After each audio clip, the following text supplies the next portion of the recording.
Nunca olvidaré el rostro pálido de doña Sofía cuando me agarró del brazo en la reja de la casa de mi suegra. «¡No entres!», susurró con urgencia, sus ojos desorbitados por el terror. Su cuerpo entero temblaba mientras miraba nerviosamente por encima del hombro hacia la casa de ventanas cerradas. Apenas tuve tiempo de procesar sus palabras cuando el ensordecedor sonido de las sirenas de la policía rompió el silencio de la tarde y 2 patrullas se detuvieron bruscamente frente a la casa. Lo que descubrí en las horas siguientes destruiría por completo todo lo que creía saber sobre el hombre que había dormido a mi lado durante 7 años, el padre de mi hijo de 5 años, quien dormía en el asiento trasero del auto después de nuestro viaje sorpresa para visitar a la abuela enferma. Pero antes de continuar, asegúrate de estar suscrito al canal y escribe en los comentarios: ¿desde dónde estás viendo este video? Nos encanta saber hasta dónde están llegando nuestras historias. Todo comenzó hace 4 días. Estaba preparando la cena cuando Ricardo llegó a casa, pálido, hablando por teléfono. Apagué la estufa y me acerqué, preocupada por su expresión. Sí, entiendo. Estaré allí lo más pronto posible. Colgó y me miró con ojos llenos de preocupación. Mi madre está enferma, muy enferma. Necesito ir a su casa ahora mismo. Doña Beatriz vivía en un pueblo pequeño, un pueblo mágico, a unas 3 horas de distancia, como Tepoztlán. Ella era una mujer fuerte, rara vez se enfermaba, lo que hacía la noticia aún más alarmante. ¿Qué tiene?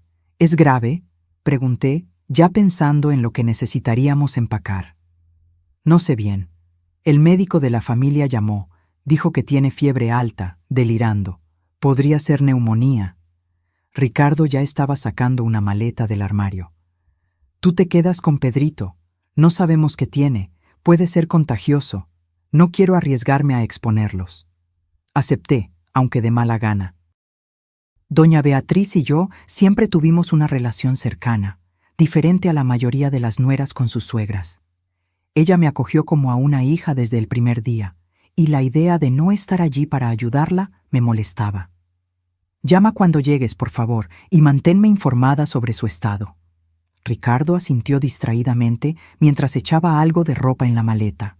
20 minutos después, besó mi frente y la cabeza de Pedrito, que veía caricaturas en la sala, y partió. En los 2 días siguientes, solo recibí mensajes cortos de Ricardo. ¿Llegué bien? Estamos en el doctor. Ella está descansando ahora. Situación bajo control.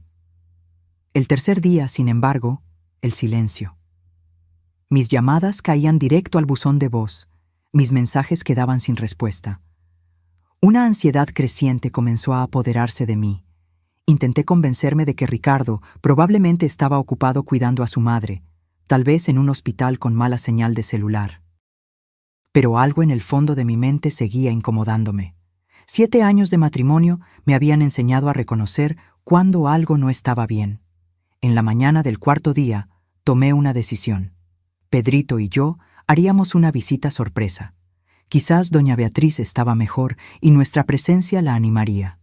Si estaba peor, Ricardo necesitaría apoyo y yo podría ayudar a cuidarla. Pedrito, ¿qué tal si vamos a visitar a la abuela? Le damos una sorpresa a ella y a papá, sugerí durante el desayuno.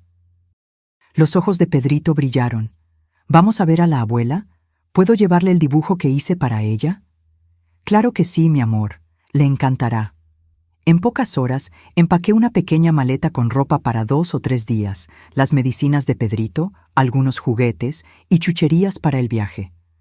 Antes de salir, dudé por un momento e intenté llamar a Ricardo una vez más. Buzón de voz de nuevo. Le envié un mensaje diciendo que lo extrañábamos y que estábamos preocupados, sin mencionar nuestro viaje. Realmente quería darle una sorpresa. El viaje fue tranquilo. Pedrito durmió la mayor parte del tiempo, y yo me perdí en mis pensamientos, oscilando entre la preocupación por doña Beatriz y una sensación extraña que no podía nombrar. Ricardo había estado distante en las últimas semanas, más reservado, trabajando hasta tarde. En su momento, lo atribuí al estrés del trabajo. Era gerente financiero en una empresa de inversiones y frecuentemente hablaba sobre la presión de manejar el dinero de los clientes. Pero ahora, conduciendo por la carretera con solo el sonido bajo del radio y la respiración suave de Pedrito en el asiento trasero, comencé a repasar pequeños detalles, momentos que parecían insignificantes de forma aislada, pero que juntos formaban un patrón perturbador. Llamadas que contestaba en el patio, lejos de mis oídos. Un nuevo candado en el cajón de su escritorio en casa. Viajes de trabajo más frecuentes. Pequeñas mentiras sobre dónde había estado o con quién. Sacudí la cabeza, tratando de alejar esos pensamientos. Estaba siendo paranoica. Ricardo era un buen esposo, un padre amoroso. Si estaba escondiendo algo, probablemente era alguna sorpresa para mí o una preocupación laboral que no quería compartir para no inquietarme. Cuando finalmente llegamos al tranquilo pueblo donde vivía doña Beatriz, el sol comenzaba a ponerse. Navegué fácilmente por las calles familiares hasta la casa amarilla de ventanas azules donde mi suegra había vivido desde que se jubiló como maestra. Inmediatamente noté algo extraño. Todas las ventanas estaban cerradas, con las cortinas corridas, algo inusual para doña Beatriz, a quien le encantaba la luz natural y el aire fresco. El auto de Ricardo estaba estacionado enfrente, lo que me trajo algo de alivio. Al menos, él estaba allí, como había dicho. Estacioné detrás de su auto y apagué el motor. ¿Llegamos, Pedrito?, preguntó mi hijo, frotándose los ojos somnolientos. Sí, amor. Llegamos a casa de la abuela. Pero puede que esté dormida, así que tenemos que estar muy calladitos, ¿de acuerdo? Pedrito asintió, desabrochándose el cinturón de seguridad. Salimos del auto, y mientras sacaba nuestra maleta de la cajuela, observé la casa más atentamente. Estaba extrañamente silenciosa. Ningún movimiento, ninguna luz visible por las rendijas de las cortinas. Si doña Beatriz estaba enferma y Ricardo la cuidaba, ¿no debería haber alguna señal de actividad? «¡Ven, mami!». Pedrito ya corría hacia la reja, ansioso por ver a su abuela. Cerré la cajuela y seguí a mi hijo. Estábamos casi llegando a la reja cuando noté un movimiento al otro lado de la calle. Una mujer salió apresuradamente de una de las casas vecinas, haciéndome señas frenéticamente. «Ana, Ana, espera», llamó en voz baja, urgente. La reconocí como doña Sofía, vecina de toda la vida de mi suegra, una señora amable que siempre nos ofrecía pan de naranja cuando la visitábamos. Ahora, sin embargo, su rostro estaba pálido, casi gris, y su cuerpo entero temblaba visiblemente mientras cruzaba la calle hacia nosotras. «Pedrito, espera aquí un momento. Mami necesita hablar con doña Sofía». Mi hijo se detuvo, intrigado por la expresión seria en mi rostro. Doña Sofía llegó hasta mí jadeando, como si hubiera corrido kilómetros en lugar de solo cruzar la calle. «No entres», susurró, agarrando mi brazo con una fuerza sorprendente para una mujer de su edad. Sus ojos estaban desorbitados, asustados. Algo muy malo está pasando en esa casa. «¿Cómo dice doña Sofía? Doña Beatriz está enferma, mi esposo la está cuidando». «No, no, no», sacudió la cabeza frenéticamente. «Beatriz no está aquí. Viajó a visitar a su hermana en Guadalajara. Salió hace 5 días». Mi corazón se aceleró. ¿Guadalajara? No, debe haber un error. Ricardo me dijo que está enferma, con fiebre alta, quizás neumonía. «Ana», doña Sofía apretó mi brazo con más fuerza. «Te lo digo, Beatriz no está en esa casa, y algo muy extraño está sucediendo. Tu marido llegó anteayer, con otra mujer». Fue como si el mundo se hubiera detenido por un instante. ¿Otra mujer? ¿Ricardo?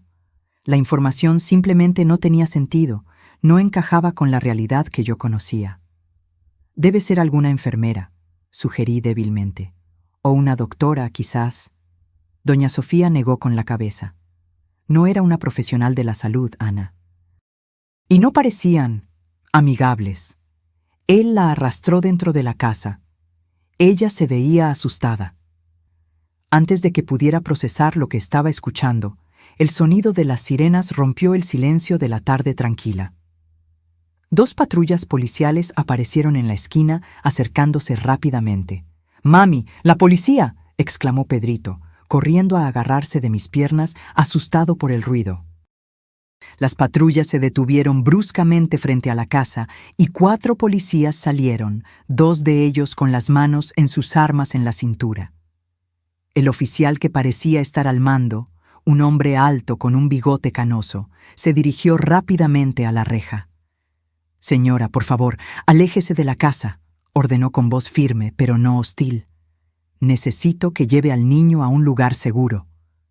Pero esta es la casa de mi suegra», balbuceé, confundida y asustada.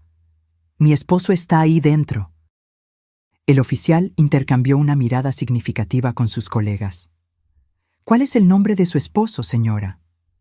«Ricardo Armendáriz. ¿Qué está pasando? ¿Por qué está aquí la policía?» El oficial hizo un gesto a 2 de sus colegas, quienes inmediatamente se posicionaron a los lados de la casa. Luego se dirigió a mí con un tono más suave. «Señora Armendáriz, soy el comandante Gustavo. Necesitamos que usted y su hijo se retiren por cuestiones de seguridad. ¿Podría esperar en casa de doña Sofía? Necesitaremos hablar después». Doña Sofía inmediatamente tomó mi hombro.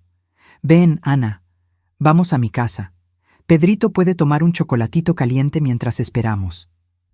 Como en un sueño, o mejor dicho, una pesadilla, me dejé guiar al otro lado de la calle, cargando a Pedrito. Él se agarraba de mi cuello, asustado por la situación que no comprendía. Desde la terraza de doña Sofía, observamos a los policías rodear la casa. El comandante habló algo por un megáfono que no pude distinguir completamente. Hubo un momento de silencio tenso, y luego, con un movimiento rápido y coordinado, 2 policías forzaron la puerta principal.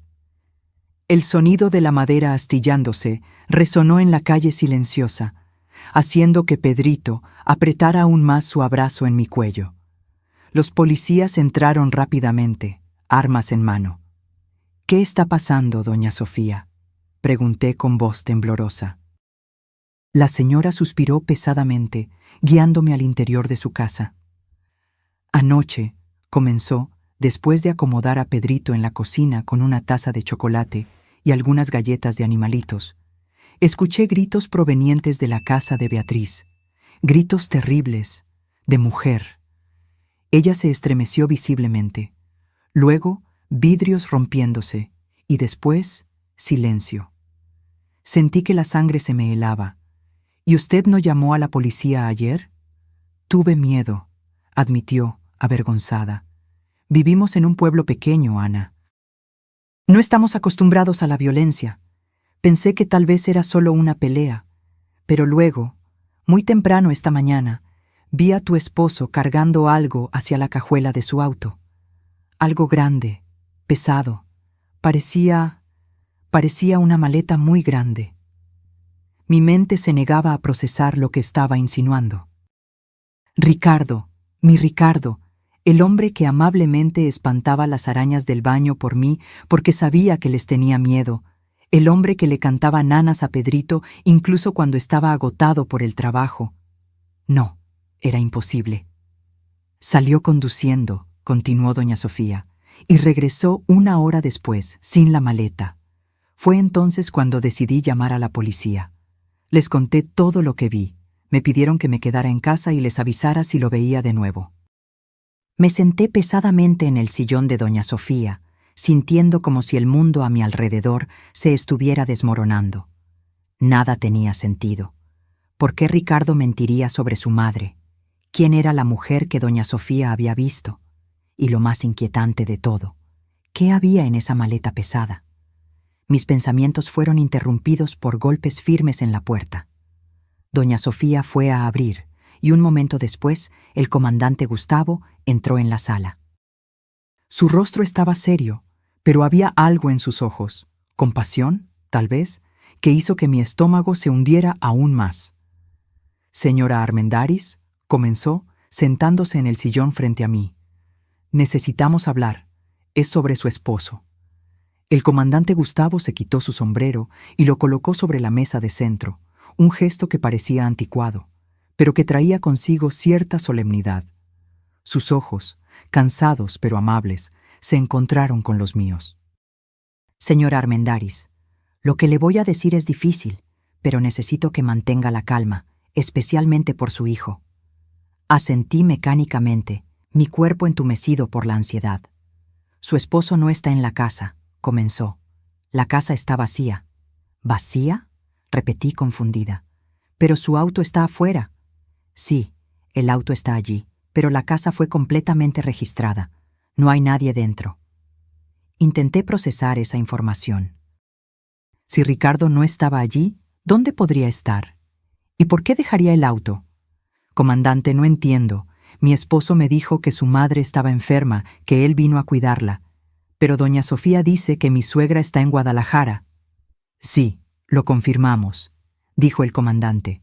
Nos pusimos en contacto con la hermana de la señora Beatriz en Guadalajara. Su suegra está allí, de visita. Partió hace 5 días. 5 días. Incluso antes de que Ricardo me dijera que estaba enferma. Pero entonces, ¿por qué mi esposo me diría que estaba enferma?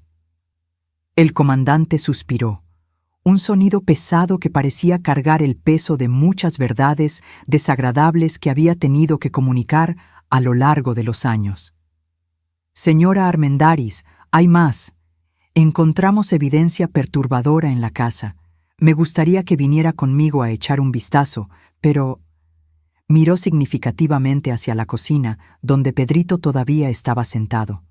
Yo me quedaré con el niño, ofreció doña Sofía de inmediato. Puede ver una caricatura en la televisión mientras ustedes hablan. Después de acomodar a Pedrito frente al televisor con sus galletas y chocolate caliente, seguí al comandante afuera. La calle ahora estaba llena de curiosos, mantenidos a una distancia respetable por 2 policías. Otro policía estaba tomando fotos del auto de Ricardo. Estamos examinando el vehículo, explicó el comandante, buscando evidencia. ¿Evidencia de qué? Quise preguntar, pero algo me lo impedía. Quizás el miedo a la respuesta. Cuando entramos en la casa, fui inmediatamente golpeada por un olor fuerte y químico, como producto de limpieza mezclado con algo metálico que no pude identificar. La sala de estar, que siempre había sido un espacio acogedor y ordenado, reflejo de la personalidad meticulosa de doña Beatriz, estaba en desorden. El sillón había sido movido, los cojines estaban esparcidos por el suelo, y un jarrón de cerámica que mi suegra adoraba estaba roto en una esquina. ¿Qué pasó aquí?, susurré, mirando alrededor con creciente horror. Creemos que hubo una lucha, respondió el comandante. Según el relato de doña Sofía, una mujer fue vista entrando en esta casa con su esposo anteayer, y anoche se escucharon gritos y sonidos de objetos rompiéndose. Di unos pasos hacia el centro de la sala, sintiendo mis piernas temblar. Mis ojos fueron atraídos hacia una mancha oscura en el suelo de madera. Una mancha que alguien había intentado limpiar, pero no completamente. ¿Es sangre?, pregunté, mi voz casi inaudible. El comandante asintió gravemente. Sí, y hay más en el cuarto de visitas, por aquí. Lo seguí por el pasillo familiar hasta el pequeño cuarto donde Pedrito siempre dormía cuando visitábamos. La puerta estaba entreabierta y un policía estaba agachado cerca de la cama, examinando algo en el suelo con una linterna. A diferencia de la sala, el cuarto estaba impecablemente ordenado. La cama hecha a la perfección, el suelo visiblemente limpio, cada superficie pulida. Era una limpieza no natural, casi obsesiva. ¿Nota cómo este cuarto es diferente al resto de la casa?, preguntó el comandante. Asentí, sintiendo un escalofrío recorrer mi espalda. Fue limpiado recientemente, muy bien limpiado, pero no completamente. Señaló al policía con la linterna. Estamos usando luz ultravioleta. Revela rastros de sangre que no son visibles a simple vista. El policía encendió la luz especial, y ante mis ojos horrorizados, el suelo aparentemente limpio reveló manchas fantasmales, un patrón de salpicaduras que alguien había intentado desesperadamente borrar. Hay más en el baño, continuó el comandante. Alguien intentó limpiar una cantidad considerable de sangre. Mi mente se negaba a aceptar lo que estaba viendo, lo que estaba escuchando. Este no podía ser mi esposo, el padre de mi hijo. Tenía que haber algún error, alguna explicación. Comandante, comencé, mi voz temblorosa. Debe haber un error. Ricardo no. Él nunca. Señora Armendáriz, me interrumpió amablemente. Hay algo más que necesita saber. Su esposo ha estado bajo investigación durante meses. ¿Investigación? ¿Por qué? Por fraude financiera. Ricardo Armendáriz y su socia, Cristina Meneses, son sospechosos de operar un esquema piramidal a través de la empresa de inversiones donde trabaja. Estamos hablando de millones de pesos desviados de inversionistas. ¿Fraude?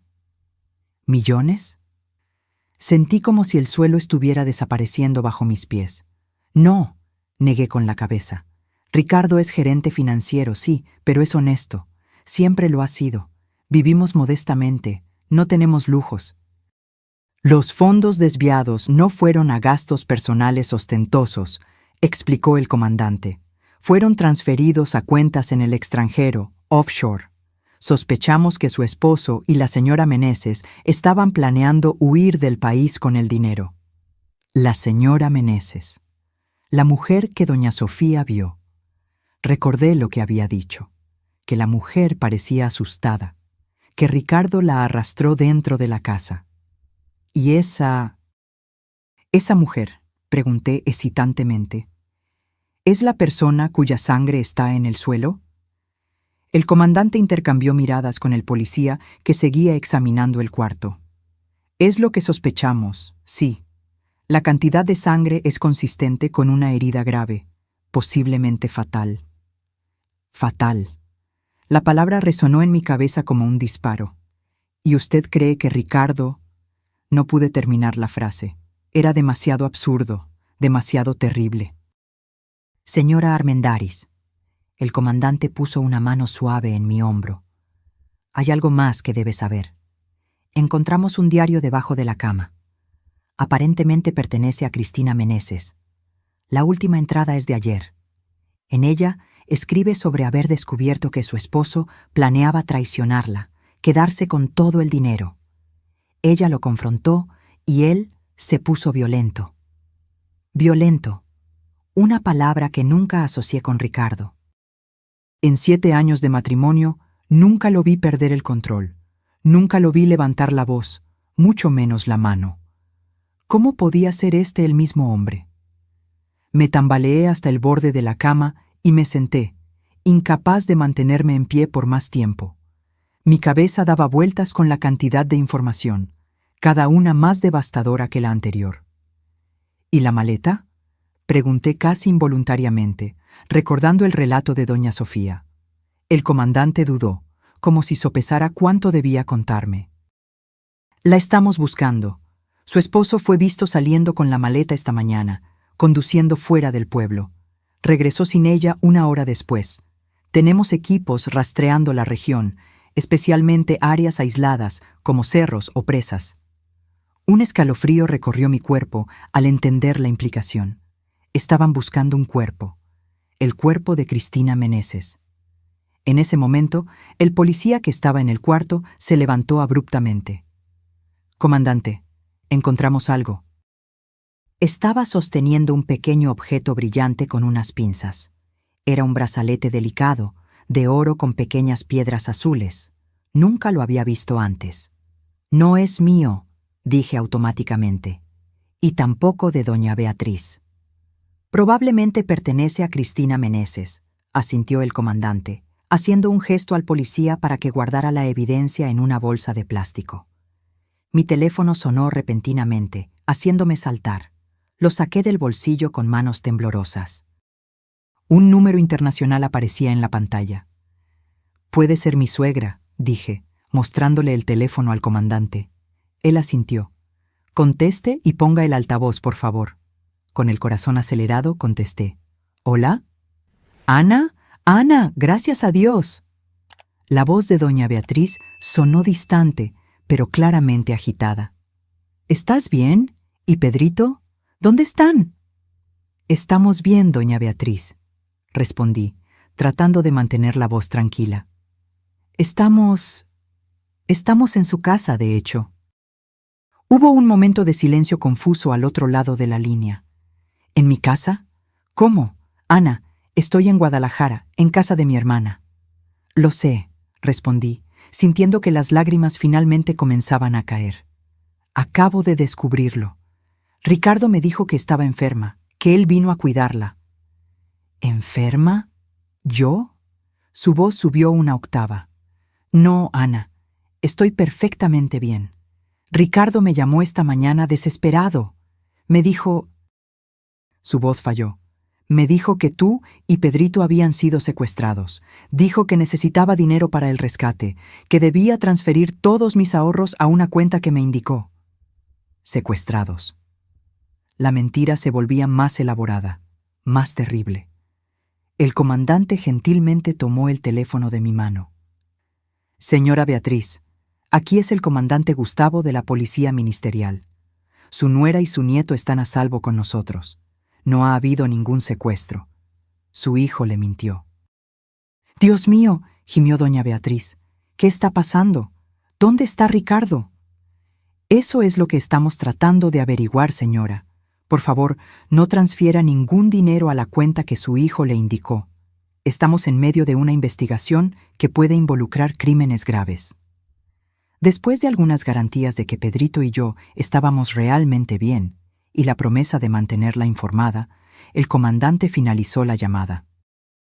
Me quedé sentada en el borde de la cama, en silencio, tratando de procesar todo. Mi esposo, el hombre que amaba, el padre de mi hijo, era un criminal, un defraudador y posiblemente un asesino. ¿Qué pasa ahora?, pregunté finalmente, mi voz sonando extrañamente vacía incluso para mí misma. Ahora, respondió el comandante, necesitamos encontrar a su esposo antes de que intente huir de nuevo. Y para eso, señora Armendáriz, necesitamos su ayuda. La sala de estar de doña Sofía se había transformado en un improvisado centro de comando policial. Mapas fueron esparcidos sobre la mesa de centro, radios transmitían mensajes codificados, y policías entraban y salían constantemente, siempre con expresiones serias. Pedrito dormía en el cuarto de visitas, agotado por el estrés y la confusión del día.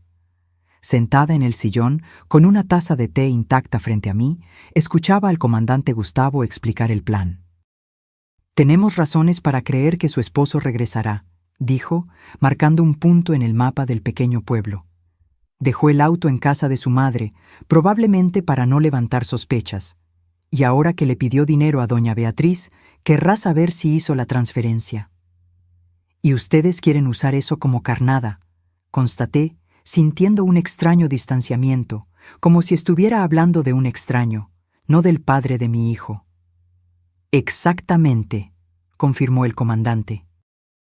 Doña Beatriz lo llamará diciendo que el banco está poniendo dificultades para la transferencia internacional, que exigen que un representante haga el retiro personalmente aquí en México.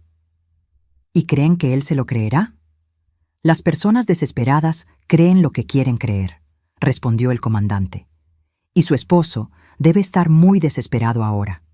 El pensamiento de que Ricardo, mi Ricardo, pudiera ser descrito como desesperado, era surreal. En nuestra vida juntos, él siempre había sido la definición de calma y estabilidad. Cuando Pedrito nació prematuramente y pasó 2 semanas en terapia intensiva neonatal, fue Ricardo quien mantuvo la compostura, quien me consoló cuando me desmoronaba. ¿Cómo podía ser este el mismo hombre que ahora huía de la policía, posiblemente con sangre en sus manos? ¿Y dónde se montaría esa trampa?, pregunté, forzándome a volver al presente, a enfocarme en el plan. El comandante señaló otro punto en el mapa, fuera de los límites del pueblo. Aquí, la antigua fábrica de mezcal abandonada, es lo suficientemente aislada para que se sienta seguro, pero también nos da espacio para posicionar equipos alrededor sin ser detectados. Observé el mapa, tratando de visualizar la operación.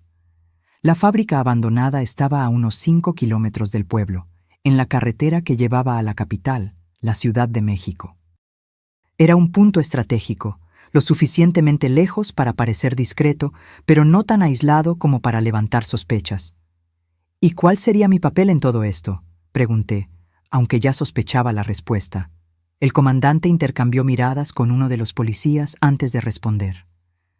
Señora Armendáriz, no le voy a mentir. Su presencia podría ser un elemento crucial. Si su esposo la ve, eso podría desarmarlo, hacer que baje la guardia. Quiere que sea el cebo, traduje directamente. No la pondremos en peligro, aseguró apresuradamente. Usted se quedaría en una camioneta de observación, a una distancia segura. Solo aparecería después de la captura, cuando él ya estuviera contenido. Pensé en Pedrito, durmiendo inocentemente en el cuarto de al lado, sin idea de que su mundo estaba a punto de desmoronarse. Pensé en doña Beatriz, que me había acogido como a una hija, ahora enfrentando la terrible revelación sobre el hijo que había criado. Y pensé en Cristina Meneses, una mujer que nunca conocí, pero cuya sangre manchaba el suelo de la casa de mi suegra. Lo haré, decidí, mi voz sorprendentemente firme. Pero con una condición. Pedrito se queda aquí con doña Sofía. Él no puede ver nada de esto. El comandante asintió aliviado. Claro, ya lo habíamos considerado. Dejaremos a 2 policías aquí para su protección también. Las horas siguientes pasaron en un torbellino de actividad. Doña Sofía preparó un cuarto para Pedrito, donde él dormía pacíficamente, ajeno al caos que había engullido nuestro mundo. Lo observé por unos minutos antes de salir, su carita relajada en el sueño, sus pequeños dedos agarrados al conejito de peluche que había traído de casa. ¿Cómo le explicaría que su padre, su héroe, era un criminal? ¿Cómo protegería su corazón del dolor que seguramente vendría? En la sala, el comandante Gustavo hablaba por teléfono con doña Beatriz, dándole instrucciones precisas sobre lo que debía decirle a Ricardo. Ella llamaría, diría que estaba enfrentando dificultades con la transferencia internacional, que el banco exigía un representante local para autorizar el retiro. ¿Está entendiendo doña Beatriz?, preguntó el comandante. Es crucial que parezca natural, que él crea que usted realmente está intentando ayudarlo a conseguir el dinero del rescate. Al otro lado de la línea, escuché la voz temblorosa de mi suegra. Incluso a la distancia, incluso después de descubrir las mentiras de su hijo, ella seguía siendo la mujer fuerte que yo admiraba. Entiendo perfectamente, comandante. Haré mi parte, por Ana y por mi nieto. Cuando colgó, el comandante se giró hacia mí. Ella lo llamará en 15 minutos. Si muerde el anzuelo, tendremos cerca de 1 hora para posicionarnos en la fábrica abandonada. Asentí mecánicamente, todavía tratando de procesar todo lo que estaba sucediendo. Una parte de mí aún esperaba despertar en cualquier momento, descubrir que todo era solo una pesadilla terrible. Pero el peso del celular en mi mano, el olor a café que venía de la cocina de doña Sofía, el murmullo constante de las radios policiales, todo era demasiado real. ¿Y si no aparece?, pregunté súbitamente. El comandante intercambió miradas con uno de los policías antes de responder. Entonces seguiremos buscando. Tenemos equipos rastreando toda la región, verificando carreteras, hoteles, posadas. No irá lejos, señora Armendáriz, especialmente si cree que puede obtener el dinero de su madre.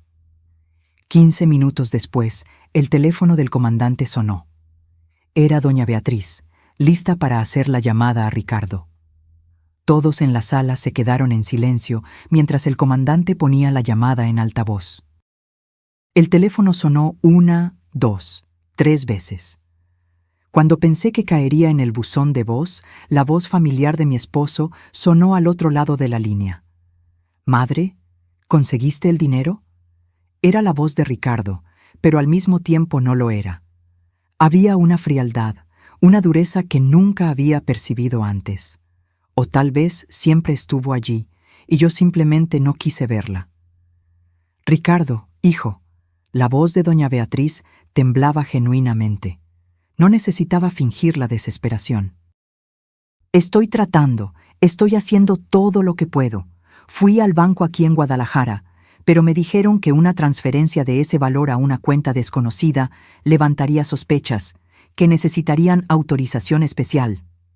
No tenemos tiempo para burocracia, madre, interrumpió Ricardo, su voz tensa. Ellos dieron un plazo. Si no entrego el dinero... Lo sé, hijo, lo sé. Por eso el gerente del banco sugirió otra solución. Tienen un representante en México, en nuestro pueblo. Él puede autorizar el retiro directamente, sin toda esa burocracia. Estará con el dinero en efectivo.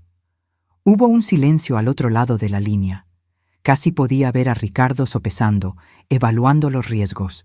Finalmente habló. ¿Dónde sería ese encuentro? En la antigua fábrica de mezcal, al final de la carretera principal. El gerente dijo que es un lugar discreto, donde nadie vería la transacción. Otro silencio, más largo esta vez. ¿Cuándo?, preguntó finalmente. Hoy por la tarde a las 5. Estarás solo, con un maletín negro. Necesitas ir solo también, Ricardo. Él fue muy claro sobre eso. ¿Y el dinero estará todo allí? ¿Todo lo que pedí? Sí, hijo. Todo mi dinero de la jubilación, los ahorros de una vida. Pero vale la pena, si eso trae a Ana y Pedrito de vuelta a salvo. La mención de nuestros nombres hizo que mi estómago se revolviera. ¿Cómo podía usar así a las personas que supuestamente amaba? De acuerdo, dijo Ricardo después de una pausa. Lo encontraré, pero si es una trampa, madre, si algo sale mal. No es trampa, hijo. La voz de doña Beatriz falló. Es tu madre tratando de ayudar. Por favor, trae a mi nieto y a mi nuera de vuelta a salvo. La llamada fue terminada. Todos en la sala soltaron la respiración que inconscientemente contenían. Mordió el anzuelo, anunció el comandante, ya levantándose y haciendo señas a los otros policías. Vamos a prepararnos. La siguiente hora fue un borrón de actividad. Autos policiales disfrazados partieron a intervalos estratégicos para no levantar sospechas. Chalecos antibalas fueron distribuidos. Radios fueron verificados. Un policía fue seleccionado para el papel de representante del banco. Un hombre de mediana edad con apariencia confiable que estaría posicionado en el centro de la fábrica abandonada, junto a un maletín negro, lleno de papel recortado en forma de dinero, con algunos billetes reales en la parte superior. Antes de salir, fui al cuarto donde Pedrito dormía y besé su frente. «Mamá vuelve pronto», susurré. «Te amo más que a nada». Doña Sofía estaba en la puerta del cuarto observando. «Estará bien», me aseguró, poniendo una mano amable en mi hombro. «Lo cuidaré como si fuera mi propio nieto». Asentí tragándome el nudo en la garganta. «Gracias por todo, doña Sofía». «Ve», dijo con firmeza, «haz lo que tienes que hacer. Después reconstruimos la vida». El sol comenzaba a ponerse cuando llegamos a las afueras de la fábrica abandonada. El cielo estaba pintado en tonos de naranja y púrpura, una belleza que contrastaba cruelmente con la oscuridad de la situación. La antigua fábrica de mezcal, cerrada hace más de una década, se erigía como un fantasma industrial contra el horizonte.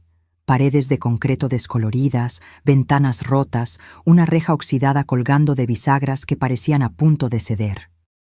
Fui posicionada en una camioneta de observación, estacionada a unos 200 metros de la fábrica, escondida por una hilera de nopales y árboles. Dentro de la camioneta, monitores mostraban imágenes de cámaras estratégicamente posicionadas alrededor y dentro de la fábrica. El policía disfrazado de representante del banco ya estaba en posición, en el centro de lo que un día fue el vestíbulo principal de la fábrica, un maletín negro a su lado. «Vendrá pronto», murmuró el comandante Gustavo, sentado a mi lado en la camioneta. «Manténgase tranquila, señora Armendáriz. Todo saldrá bien». Quería creerle. Quería creer que después de este día terrible podría comenzar a reconstruir algún tipo de vida para Pedrito y para mí. Pero ¿cómo reconstruir sobre ruinas tan profundas? «Movimiento», anunció uno de los policías en la camioneta, señalando a uno de los monitores. Mi corazón se disparó cuando vi una figura solitaria acercándose cautelosamente por la entrada lateral de la fábrica. Incluso en las imágenes granuladas de las cámaras de seguridad, incluso con el casco de motocicleta cubriendo su rostro, yo reconocería a Ricardo en cualquier lugar. El hombre que amé, el hombre que traicionó no solo a mí, sino a sí mismo, a todo lo que yo creía que él era. Se movió como un depredador, cauteloso, calculador. Se detuvo a una distancia segura del policía disfrazado, observando. Su mano derecha estaba escondida dentro de la chaqueta. «Está armado», murmuró el comandante, llevando el radio a sus labios. «Equipos en posición, sospechoso armado». El policía disfrazado hizo un gesto hacia el maletín, intentando atraer a Ricardo más cerca. «¿Eres del banco?», preguntó Ricardo, su voz amortiguada por el casco. «Sí, señor», respondió el policía con calma. «Tengo el dinero aquí», como acordó con su madre. Ricardo dio un paso al frente, luego se detuvo, todavía desconfiado. «Muéstrame el dinero primero». El policía se agachó y comenzó a abrir el maletín. Fue entonces cuando el comandante dio la señal. «Ahora», ordenó por el radio. En segundos, luces potentes se encendieron de todos lados, inundando la fábrica abandonada. Policías surgieron de sus escondites, armas apuntadas. «¡Policía! ¡Alto! ¡Manos a la cabeza!». Los gritos resonaron por las paredes de concreto. Ricardo se congeló por un instante. Luego, con un movimiento rápido, sacó un arma de dentro de la chaqueta y disparó al aire. «¡Aléjense!», gritó, retrocediendo hacia la salida. «No», susurré, horrorizada al ver a mi esposo, el padre de mi hijo, transformado en ese extraño desesperado y peligroso. Ricardo intentó correr, pero ya estaba rodeado. Uno de los policías disparó, acertando el neumático de la motocicleta que estaba estacionada en la entrada. El sonido del disparo resonó por la fábrica abandonada, seguido por el estallido del neumático. Desestabilizado, Ricardo tropezó y cayó pesadamente al suelo. El arma se le escapó de la mano, deslizándose por el concreto sucio. En segundos, 3 policías lo inmovilizaron, forzando sus brazos hacia atrás y esposándolo. «Ricardo Armendáriz, usted está arrestado por fraude, sospecha de intento de homicidio, extorsión y posesión ilegal de arma», anunció uno de los policías, mientras retiraba el casco de la cabeza de Ricardo. Por primera vez en días, vi el rostro del hombre que había compartido mi cama, mi vida. Ya no había máscara de amabilidad, de estabilidad. Sus ojos estaban salvajes, furiosos, su mandíbula tensa en una expresión que nunca había visto antes. «Lo llevaremos a la comisaría», dijo el comandante Gustavo, levantándose y haciendo una señal al conductor de la camioneta. «¿Usted quiere verlo ahora o prefiere esperar hasta que estemos en la comisaría?». Dudé solo un momento. «Ahora», decidí. «Necesito mirarlo a los ojos. Necesito entender. Si es que hay algo que entender». El comandante asintió. «Vamos, entonces». Cuando la camioneta se detuvo a pocos metros de donde Ricardo estaba siendo levantado del suelo por los policías, sentí una ola de emociones contradictorias. Rabia, tristeza, confusión, incluso un doloroso resquicio de amor. Este hombre había sido mi mundo durante 7 años, el padre dedicado de mi hijo, o eso creía yo. Salí de la camioneta lentamente, mis piernas temblorosas. Ricardo, ahora de pie, flanqueado por policías que sujetaban firmemente sus brazos, giró la cabeza hacia el sonido de la puerta abriéndose. Cuando me vio, sus ojos se abrieron de shock. «¿Ana?», dijo, su voz una mezcla de incredulidad y confusión. ¿Qué estás haciendo aquí?». Me acerqué cautelosamente, deteniéndome a unos metros de distancia. Observé su rostro, buscando cualquier rastro del hombre que pensé conocer. No encontré nada. «Hola, Ricardo», dije, mi voz sorprendentemente firme. «Sorpresa, ¿no? Pedrito y yo vinimos a visitar a tu madre enferma». La comprensión reemplazó lentamente la confusión en su rostro. Sus ojos se entrecerraron, calculadores. «Ana querida, esto es un malentendido», intentó, su voz súbitamente suave. persuasiva. La misma voz que usaba para convencer a Pedrito de comer verduras, para calmarme después de un día difícil. Puedo explicarlo todo. Estoy trabajando en una operación secreta, tratando de atrapar criminales dentro de la empresa. Tuve que mentir para protegerte, para proteger a Pedrito. Era una mentira tan transparente, tan desesperada, que casi me río. Casi. Basta de mentiras, Ricardo, dije, manteniendo la voz baja, consciente de los policías a nuestro alrededor. Sé lo de la fraude, sé lo de Cristina Meneses, vi la sangre en el suelo de la casa de tu madre. El cambio en su rostro fue instantáneo y aterrador. La máscara de preocupación se desmoronó, revelando algo frío y calculador debajo. No sabes nada, siseó. Sé lo suficiente. Sé que me mentiste durante años. Sé que usaste mi nombre y el de Pedrito para intentar extorsionar a tu propia madre. Sé que... Mi voz falló por un momento. Sé que pudiste haber matado a una mujer y escondido su cuerpo. Ricardo no lo negó. No demostró remordimiento. En cambio, me miró con una frialdad que me hizo temblar.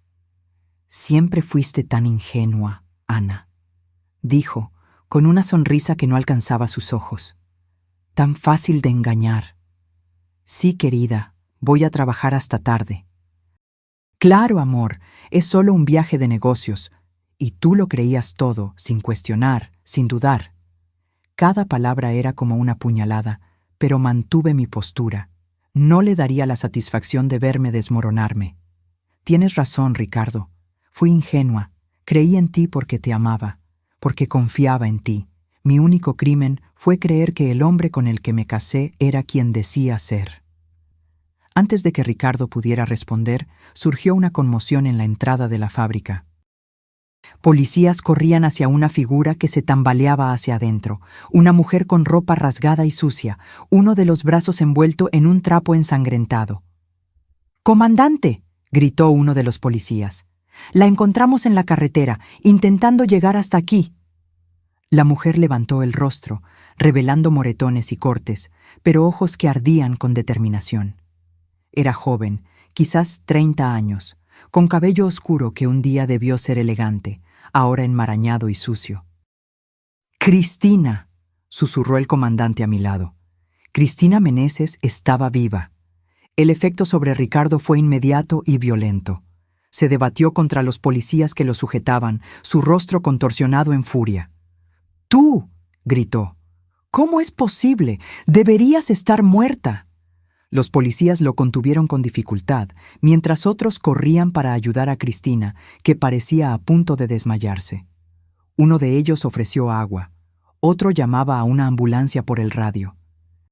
«Fallaste de nuevo, Ricardo», dijo Cristina débilmente, pero con una dureza sorprendente. «Como siempre».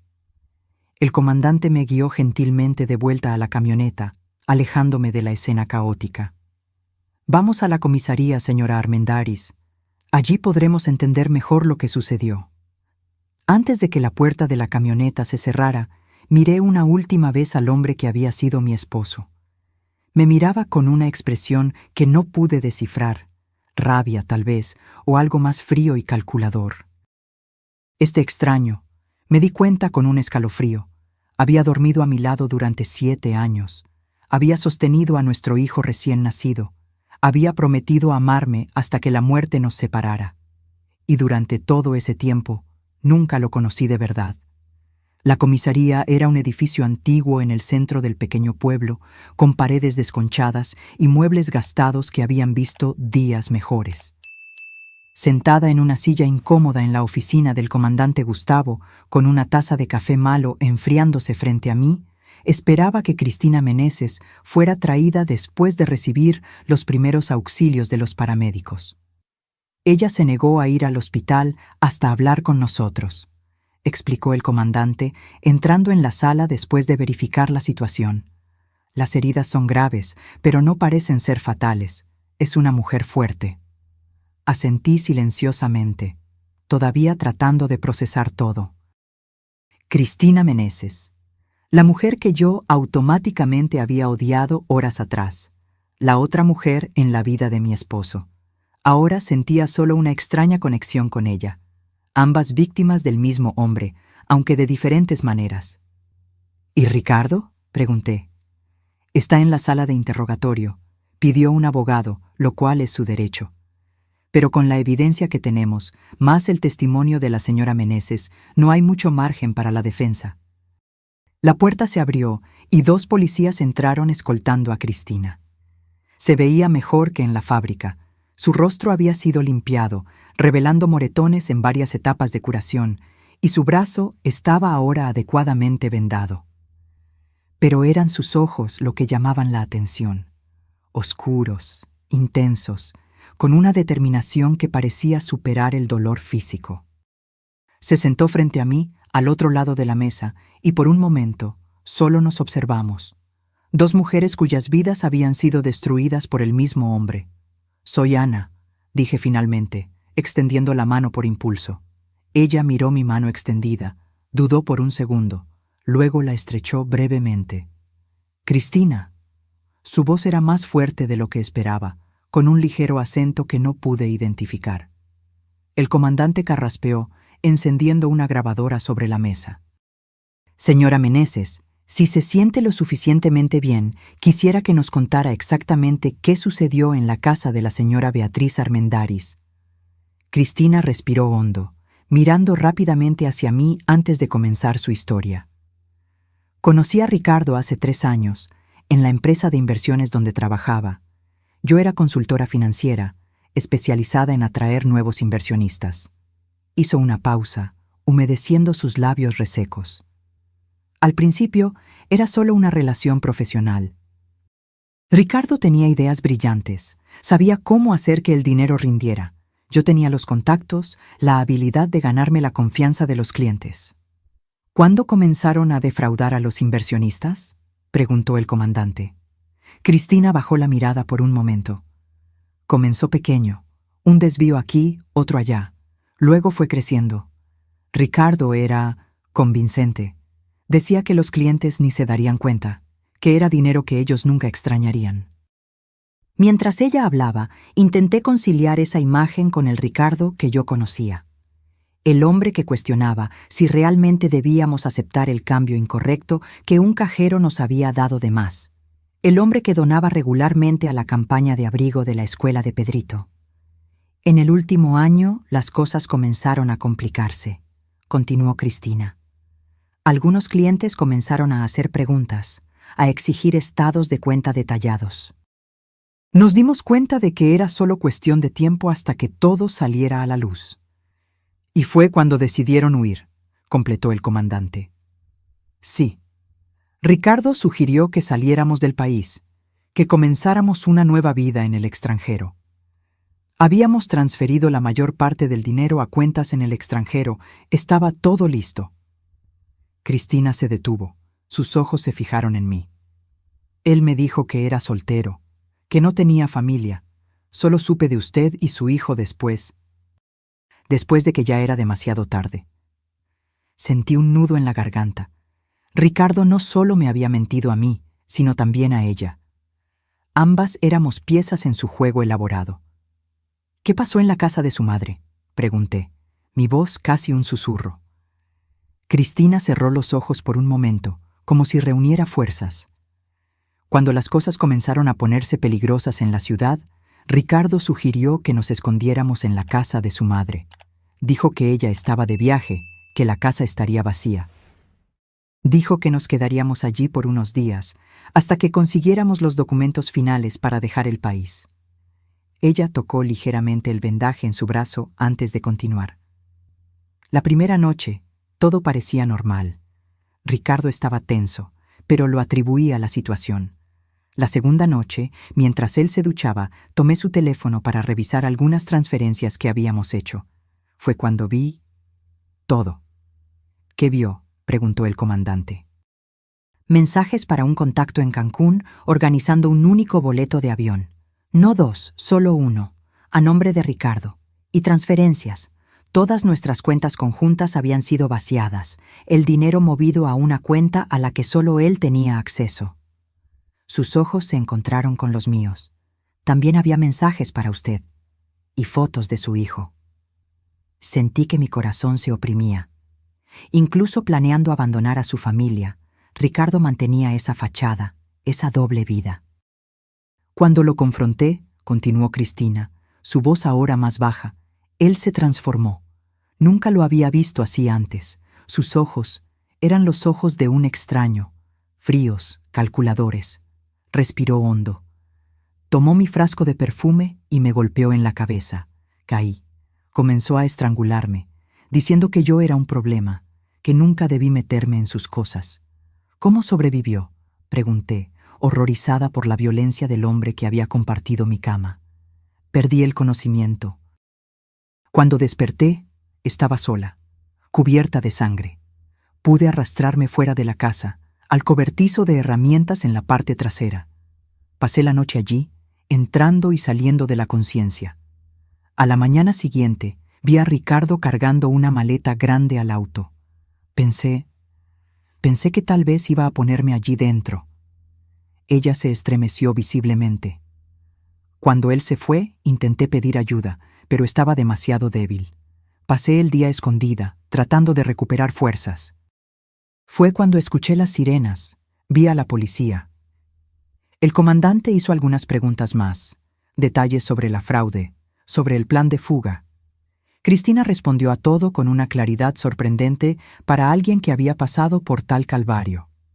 Cuando terminó su relato, parecía exhausta, pero de alguna manera también más ligera, como si compartir la verdad hubiera removido un peso de sus hombros. «Hay una cosa más», dijo, metiendo la mano en el bolsillo de su pantalón rasgado. Retiró un pequeño dispositivo USB. «Todas las pruebas están aquí. Registros de las fraudes, nombres de los clientes afectados, detalles de las cuentas en el extranjero. Siempre mantengo copias de seguridad de todo». Ricardo creía que yo confiaba ciegamente en él. Una sonrisa irónica tocó sus labios. Ese fue su error. El comandante tomó el dispositivo cuidadosamente, colocándolo en un sobre de evidencia. «Esto será extremadamente útil para el caso, señora Meneses. Ahora, realmente necesitamos llevarla al hospital para cuidar adecuadamente esas heridas». Mientras los policías ayudaban a Cristina a levantarse, ella se detuvo y me miró una última vez. «Lo siento», dijo simplemente. «Por todo. Yo no sabía de usted, de su hijo. Si hubiera sabido...» «No es su culpa», respondí. Y me di cuenta de que era verdad. La culpa era enteramente de Ricardo. Cuando Cristina salió escoltada por los policías, el comandante se volvió hacia mí. «Usted también debería descansar. Fue un día difícil. Podemos continuar esto mañana». Antes de eso, dije, una pregunta crucial todavía pesando en mi mente. ¿Qué había en la maleta grande que Ricardo cargó al auto? ¿Si no era Cristina? El comandante suspiró. «Aún no lo sabemos con certeza. Equipos están rastreando la región donde fue visto deteniendo el auto.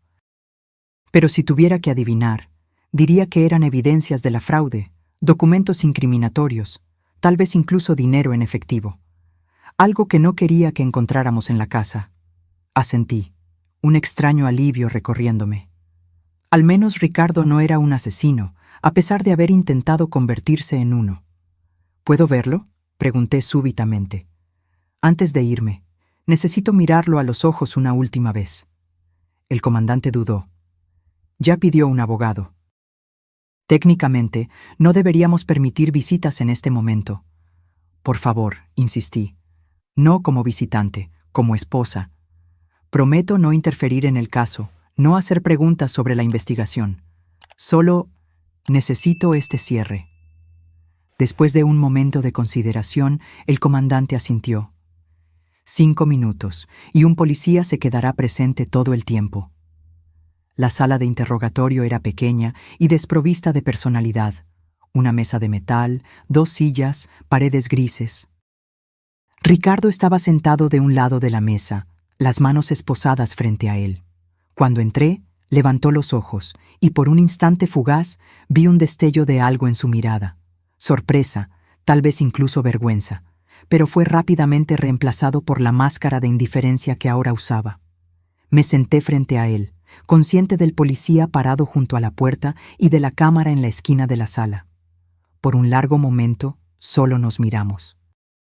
Este hombre, que un día fue el centro de mi mundo, ahora parecía un extraño. ¿Por qué?, pregunté finalmente, la única palabra que podía formar. Ricardo inclinó la cabeza ligeramente, como si considerara la pregunta. ¿Por qué exactamente?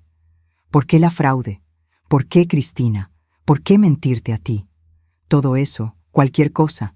Solo quiero entender. Él suspiró, un sonido que parecía casi genuino en su cansancio. Tú no lo entenderías, Ana.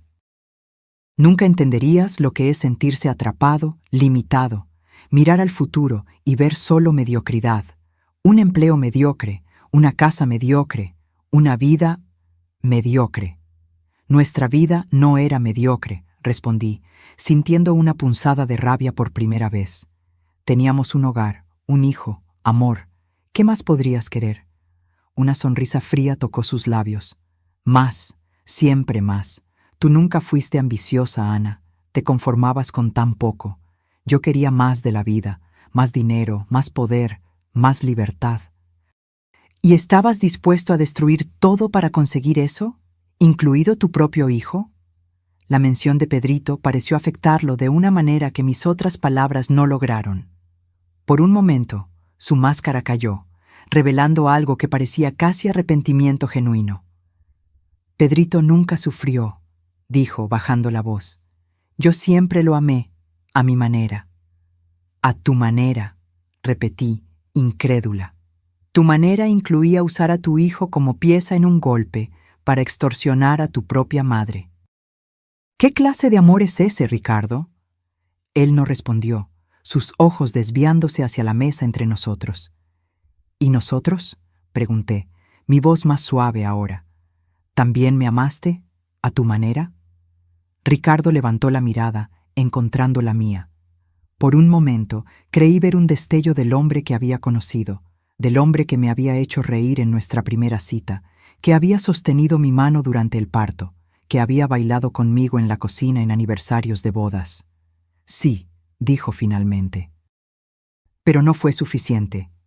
3 palabras simples que resumían todo. No fue suficiente. Nuestro amor, nuestra familia, nuestra vida juntos, nada de eso fue suficiente para Ricardo, y nunca lo sería. Me levanté lentamente. No había nada más que decir, nada más que preguntar. El Ricardo que conocí, o creí conocer, había desaparecido hace mucho tiempo, si es que alguna vez existió realmente. Adiós, Ricardo, dije simplemente, girándome para salir. Ana, llamó cuando estaba en la puerta. Me detuve, sin girarme. Cuida bien de Pedrito. Casi me río de la ironía, como si necesitara ese recordatorio, como si no hubiera sido siempre yo la que cuidaba de nuestro hijo mientras él vivía su doble vida. Siempre lo hice, respondí, y salí sin mirar atrás. El comandante Gustavo me estaba esperando en el pasillo. ¿Está todo bien?, asentí, sintiendo una extraña calma envolverme. Sí, estoy lista para volver con mi hijo ahora. Cuando regresamos a casa de doña Sofía, ya era noche avanzada. Pedrito todavía dormía, ajeno al huracán que había devastado nuestras vidas. Me senté en el borde de la cama donde él dormía, observando su carita pacífica, sus pestañas largas, su pecho subiendo y bajando en respiraciones tranquilas. ¿Cómo protegería ese pequeño corazón de lo que estaba por venir?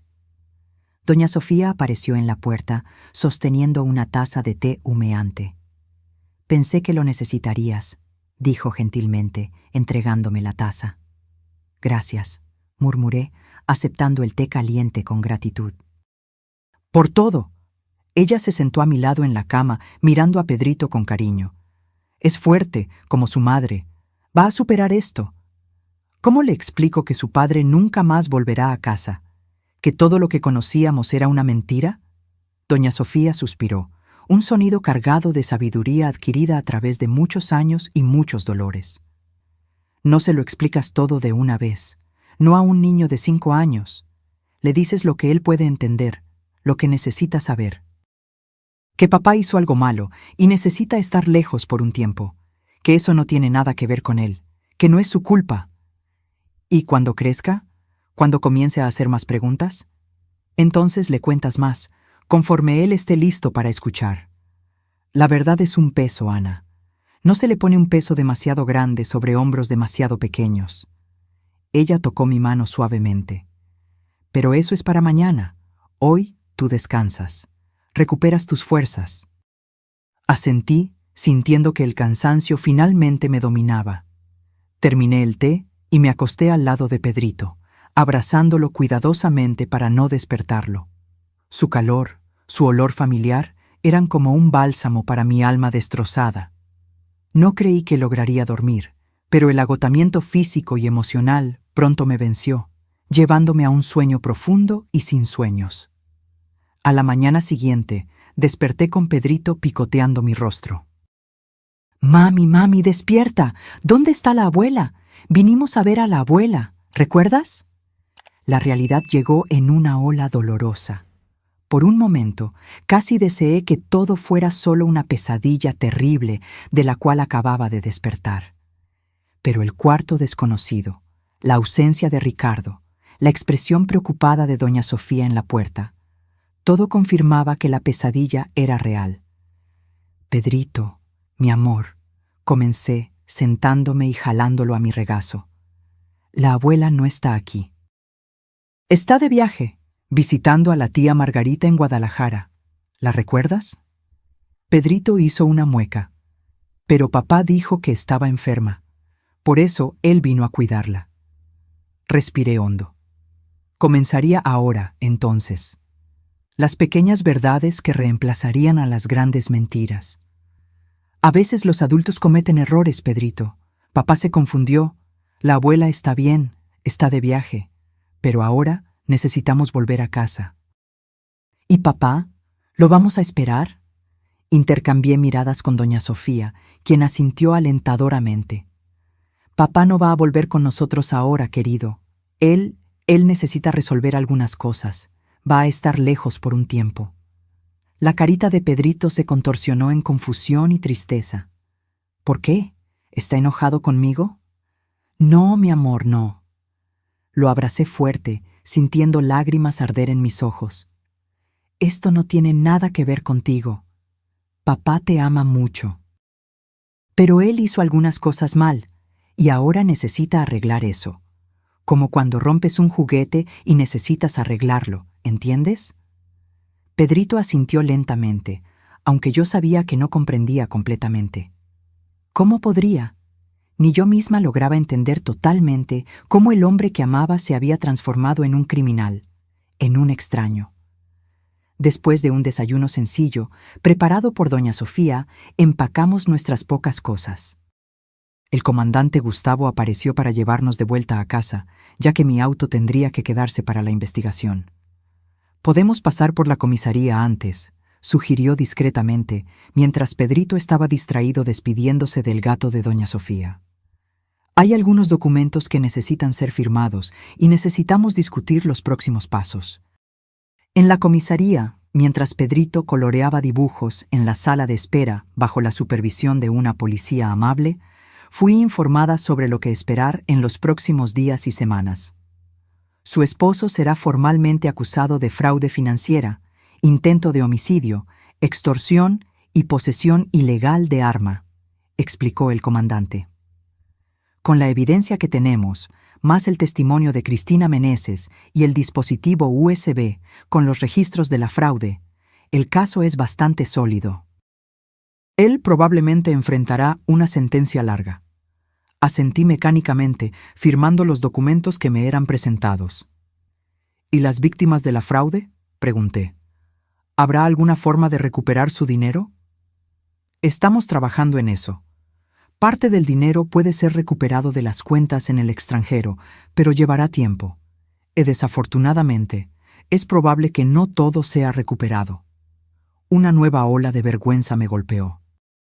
Incluso no habiendo participado conscientemente en la fraude, yo era la esposa de Ricardo. A los ojos de muchos, yo sería cómplice, o al menos negligente. «Usted no debe culparse», dijo el comandante, como si leyera mis pensamientos. «Toda la evidencia indica que usted no tenía conocimiento de las actividades criminales de su esposo. Usted también es una víctima en esta historia». Salimos de la comisaría con el corazón pesado, pero con un plan. Volveríamos a nuestra casa, una casa que ahora parecía un escenario, un telón donde Ricardo había representado su papel de esposo y padre devoto. Yo reuniría nuestros documentos, contactaría a un abogado, iniciaría los procedimientos para el divorcio. Luego, probablemente tendríamos que mudarnos. Empezar de nuevo en otro lugar, lejos de las miradas de lástima, de los susurros, de las preguntas inevitables. Durante el viaje de vuelta, Pedrito se durmió en el asiento trasero de la patrulla policial. Observé el paisaje pasar por la ventana, campos y pueblos pequeños que parecían pertenecer a otro mundo. Una realidad paralela donde familias normales vivían vidas normales, sin secretos devastadores, sin traiciones impensables. ¿Tiene familia que pueda ayudarla?, preguntó el comandante mientras conducía. Mis padres viven en el sur, a casi 1000 kilómetros, en Oaxaca. Tengo una hermana en la Ciudad de México. Voy a contactarlos, contarles lo que sucedió. La idea de hacer esas llamadas, de pronunciar en voz alta las verdades terribles que había descubierto, hacía que mi estómago se revolviera. ¿Y la madre de Ricardo, doña Beatriz? Dijo que regresará de Guadalajara tan pronto como pueda. Estoy preocupada por ella. Esto la va a destruir. Parece ser una mujer fuerte, comentó el comandante. Como usted. Lo miré, sorprendida por el comentario. ¿Fuerte? No me siento fuerte, me siento rota. Aún así, usted enfrentó una de las peores traiciones posibles, descubrió que el hombre con el que compartía su vida era un criminal, tal vez incluso un casi asesino, y aún así, usted está aquí, planeando el siguiente paso, pensando en cómo proteger a su hijo, preocupándose por su suegra. Eso es fuerza, señora Armendáriz. Sus palabras tocaron algo dentro de mí. Quizás él tenía razón. Quizás sobrevivir a esto, seguir respirando, seguir funcionando, era una forma de fuerza. No la fuerza exuberante y confiada que siempre imaginé, sino una fuerza silenciosa, nacida de la necesidad y del amor por mi hijo. Cuando finalmente llegamos a nuestra casa, mi casa ahora, ya era noche. Las luces estaban apagadas, la casa silenciosa y fría. Pedrito, todavía soñoliento, se agarró a mi cuello mientras lo cargaba hacia adentro. «Gracias por todo, comandante», dije, deteniéndome en la puerta. «Me mantendré en contacto», respondió. «Y recuerde, usted no está sola en esto». Asentí, agradecida por el apoyo, y entré en la casa, cerrando la puerta detrás de mí. Allí, en el silencio de nuestra sala de estar, mirando las fotos de familia en la pared, sonrisas congeladas en momentos que ahora parecían pertenecer a extraños, sentí finalmente la realidad completa de mi situación. El hombre que amé, el padre de mi hijo, era un criminal, un mentiroso, un extraño. Nuestra vida juntos había sido construida sobre mentiras, y ahora yo estaba sola, enfrentando un futuro incierto, tratando de proteger a mi hijo de verdades que ni yo misma lograba comprender completamente. Pero mientras observaba a Pedrito dormirse en su cama, rodeado por sus juguetes favoritos, me di cuenta de que, a pesar de todo, todavía había verdad en mi vida. El amor por mi hijo era real. La fuerza que encontraría para seguir adelante sería real, y tal vez, un día, encontraría paz de nuevo. No hoy, no mañana, pero algún día. Con esa promesa silenciosa, me acosté al lado de Pedrito y permití, finalmente, que las lágrimas vinieran, no solo por lo que había perdido, sino también por lo que todavía tenía, por lo que todavía era mío. 6 meses pasaron como un sueño febril. Días se transformaron en semanas semanas en meses, mientras yo luchaba por reconstruir algún tipo de normalidad para Pedrito y para mí. Nos mudamos a un apartamento más pequeño, más cerca de su escuela. Volví a trabajar como maestra, profesión que había abandonado cuando Pedrito nació. Doña Beatriz regresó de Guadalajara y después de vender su casa, incapaz de vivir con los recuerdos de lo que había sucedido allí, se mudó a un pequeño apartamento a pocas cuadras del nuestro. Fue un período de ajustes dolorosos y descubrimientos aún más dolorosos. La extensión de la fraude de Ricardo y Cristina era mayor de lo que cualquiera había imaginado inicialmente. Decenas de familias habían perdido ahorros de una vida, fondos de jubilación, dinero guardado para la educación de los hijos. Cada nueva revelación era como una herida reabierta. Cada titular en los periódicos un recordatorio del hombre que yo pensé conocer. Pedrito preguntaba por su padre casi todos los días al principio. ¿Cuándo vuelve papá? ¿Por qué no podemos visitarlo? ¿Ya no nos quiere? Cada pregunta era una daga en mi corazón. Siguiendo el consejo de una terapeuta infantil a la que comenzamos a consultar, respondía con verdades simples, adecuadas a su edad, siempre reafirmando que el amor de su padre por él era real, aunque sus acciones hubieran sido equivocadas. Gradualmente, las preguntas disminuyeron. La ausencia de Ricardo se convirtió en parte de nuestra nueva normalidad. Pedrito se adaptó con la sorprendente resiliencia que poseen los niños. Yo, por otro lado, todavía me despertaba a veces en medio de la noche, sudando frío, soñando con la sangre en el suelo de la casa de doña Beatriz, con la maleta pesada que Ricardo había cargado al auto. El juicio comenzó en un día lluvioso de otoño. El cielo gris parecía reflejar la seriedad de la ocasión. El tribunal estaba abarrotado. Periodistas, víctimas de la fraude, curiosos. Me senté en la primera fila, al lado de doña Beatriz. Su rostro, siempre tan vivo y expresivo, parecía haber envejecido una década en 6 meses. Pero sus ojos mantenían una determinación tranquila, una fuerza silenciosa que yo había aprendido a admirar aún más. «Va a estar todo bien», susurró ella, apretando mi mano cuando los oficiales anunciaron la entrada del juez. Cuando las puertas laterales se abrieron y Ricardo fue traído, sentí que mi corazón se aceleraba. Vestía un traje gris, muy diferente del uniforme de la prisión que había usado la última vez que lo vi. Su cabello estaba cuidadosamente peinado, su apariencia impecable, como siempre. Por un momento fugaz, parecía el hombre con el que me casé, elegante, controlado, confiado. Nuestras miradas se cruzaron brevemente. Algo pasó por sus ojos. Arrepentimiento, tal vez, o solo cálculo. Desvié la mirada, incapaz de sostener esa conexión por más tiempo. El fiscal se levantó, un hombre alto y delgado con gafas de montura gruesa. Su voz resonó por la sala silenciosa mientras detallaba las acusaciones. Fraude financiera agravada, intento de homicidio, extorsión, posesión ilegal de arma. Este caso, declaró, mirando directamente a los jurados, no es solo sobre dinero robado, aunque millones fueron desviados. Es sobre confianza traicionada. Confianza de clientes que creyeron estar invirtiendo en su futuro. Confianza de una socia de negocios que casi pierde la vida. Confianza de una madre anciana, manipulada emocionalmente. Y más profundamente, hizo una pausa, mirando brevemente hacia mí. Confianza de una familia que creía conocer al hombre que vivía bajo su techo.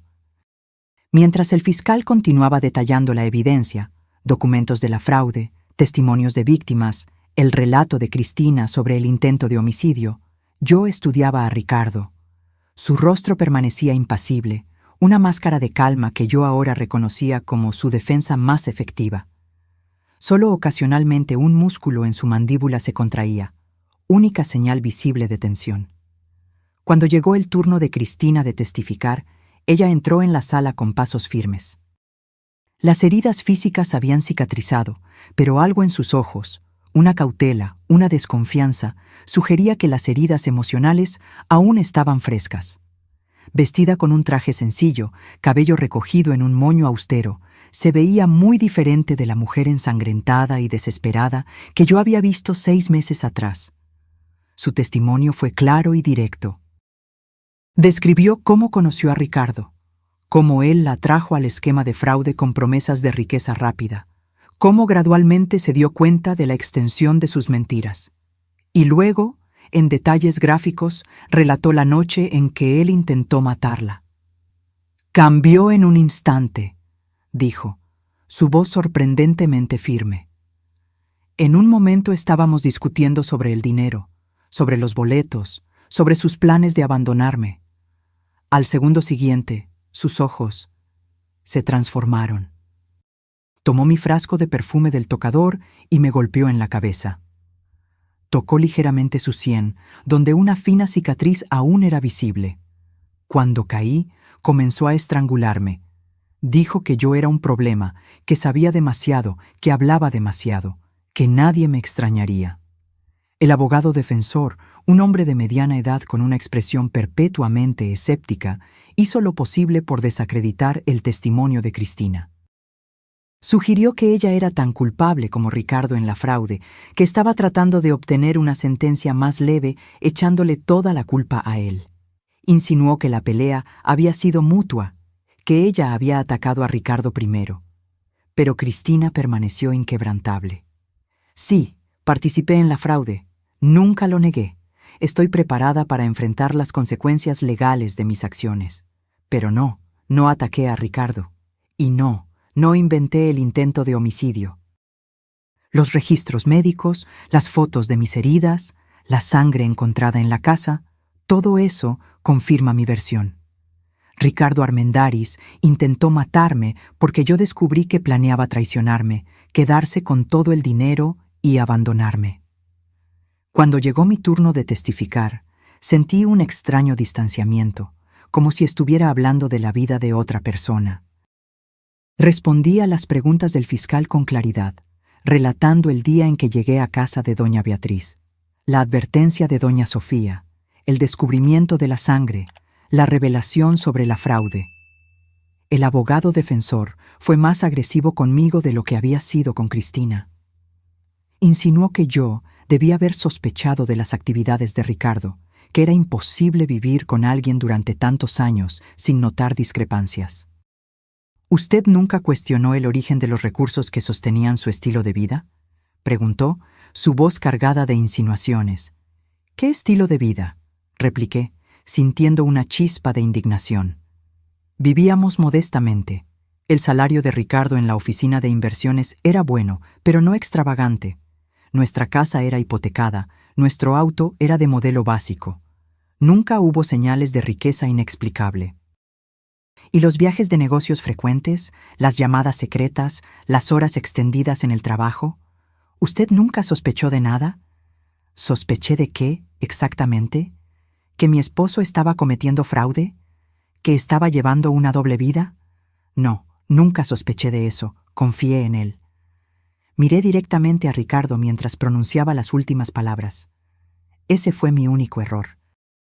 A lo largo de los días siguientes, más testigos fueron llamados, víctimas de la fraude, policías involucrados en la investigación, peritos forenses que analizaron la evidencia del intento de homicidio. El caso de la acusación era sólido, casi irrefutable. La defensa intentó argumentar que Ricardo había sido manipulado por Cristina, que era ella la mente detrás de la fraude. Intentó minimizar la gravedad de la agresión, sugiriendo que Ricardo había actuado en el calor del momento, sin intención real de matar. Pero las evidencias, incluyendo búsquedas encontradas en la computadora de Ricardo sobre cómo esconder un cuerpo y profundidad para enterrar, contradecían esa narrativa. En el penúltimo día del juicio, Ricardo finalmente tuvo la oportunidad de hablar. Se levantó lentamente, ajustó el saco y miró alrededor de la sala antes de fijar la mirada en el juez. «Su señoría, señoras y señores del jurado», comenzó, su voz tranquila y medida. «No voy a negar las acusaciones contra mí. La evidencia es clara». Un murmullo recorrió la sala. Nadie esperaba una confesión en este punto. Cometí fraude. Engañé a personas que confiaban en mí.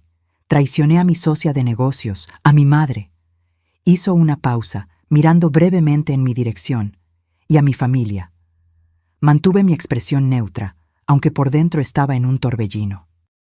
¿Era esta otra actuación? ¿Otra manipulación? ¿O había alguna verdad genuina en sus palabras? No tengo excusas para mis acciones, continuó. Solo explicaciones que sé que no disminuyen la gravedad de lo que hice. Comencé con pequeños desvíos, creyendo que podría devolver el dinero antes de que alguien se diera cuenta. Pero una mentira llevó a otra, un desvío a otro mayor, y pronto estuve atrapado en una red que yo mismo tejí. Respiró hondo antes de continuar. En cuanto a la acusación de intento de homicidio contra Cristina Meneses, sus ojos se desviaron brevemente hacia ella, sentada al otro lado de la sala. Hubo una altercación, sí. Perdí el control. Actué de manera violenta, impensada. No pretendía matarla, solo silenciarla. Cuando me di cuenta de la magnitud de lo que había hecho, entré en pánico y huí. Fue cobardía, lo sé. ¿Y su esposa? ¿Su hijo?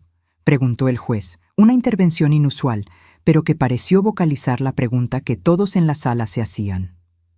¿El falso secuestro para extorsionar a su madre?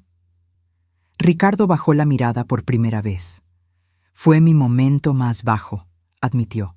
Estaba desesperado, necesitaba dinero para huir. Usé a las personas que deberían ser más importantes para mí como peones en un juego sórdido.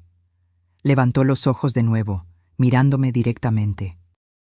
Ana, sé que probablemente nunca me perdonarás, y no merezco tu perdón, pero quiero que sepas que, a pesar de todas mis mentiras, mis sentimientos por ti y por Pedrito siempre fueron reales.